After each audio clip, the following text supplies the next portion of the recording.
नारळाला जरी कल्पवृक्ष म्हणत असलो तर आम्ही फणसाला कल्पवृक्ष म्हणतो.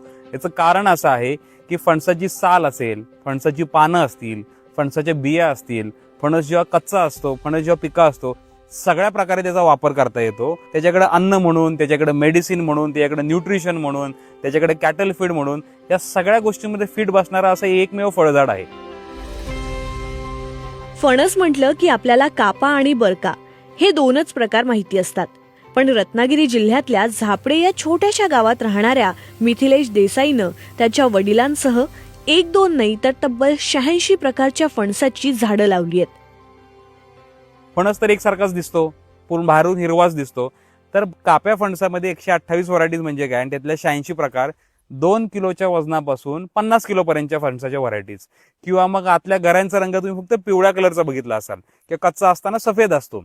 आमच्याकडे लाल कलरच्या, भगव्या कलरच्या, वर्षातनं 2 वेळा येणाऱ्या, कुंडीत धरणाऱ्या फणस, अगदी राऊंड शेपच्या म्हणजे रुद्राक्षाच्या आकाराची रुद्राक्षाची एक व्हरायटी, एक हनी जॅक म्हणून व्हरायटी आहे, म्हणजे त्याचा गोडवा स्वीटनेस जो आहे हा मधासारखा लागतो. एक मिल्की जॅक म्हणजे त्याचा पूर्ण आतला रंग सफेद रंगाचा आहे.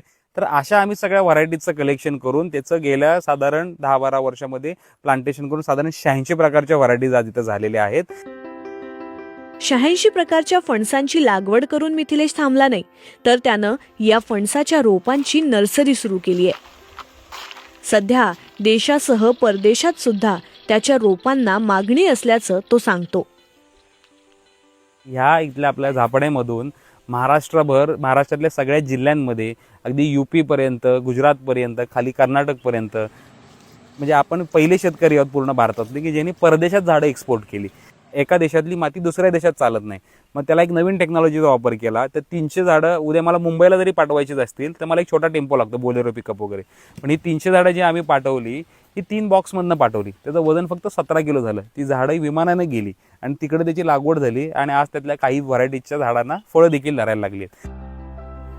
मात्र भारतीय बाजारात फणसाला योग्य दर आणि मागणी मिळत नसल्याचं मिथिलेशचं म्हणणं आहे. पण हे चित्र बदलता येऊ शकतं असा त्याला विश्वास आहे. जो फणसाला किमान मार्केटमध्ये 1000 रुपये मिळू शकतात, त्याचे 10% तरी ॲटलिस्ट शेतकऱ्याला मिळावं.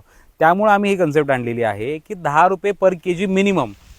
एका झाडावर, जुन्या झाडावर तुम्ही बघाल तर 50-100 फळं असतात, आपण 10च फळं पकडू. साधारण जर 150 रुपये जरी पकडले एका फळाचे, 10 फळं म्हटले तर 1500 रुपये. आणि नवीन लागवड करत असेल तर एका एकरमध्ये 200 झाडं बसतात, ज्याला प्रोसेसिंग करायचे. उद्या जाऊन आम्ही कलेक्शन सेंटर्स करणार आहोत.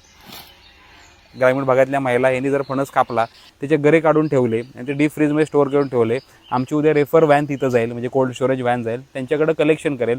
ते जर नुसतं फळात जर आम्ही 10 रुपये किलोने घेतोय, जर गरे असेल तर 20 रुपये किलोने घेऊ शकतो, 25 रुपयांनी किलो घेऊ शकतो. म्हणजे घर बसल्या महिलांना कुटीर व्यवसाय त्याच्या माध्यमातून निर्माण होईल, जेणेकरून त्याला व्यवस्थित ब्रँडिंग, पॅकेजिंग करून भारतामध्ये, मुंबई, पुण्यामध्ये, दिल्लीमध्ये, बँगलोरमध्ये आणि परदेशात देखील हे गोष्टी एक्सपोर्ट करायचा आमचा त्याच्यामागचा मानस आहे.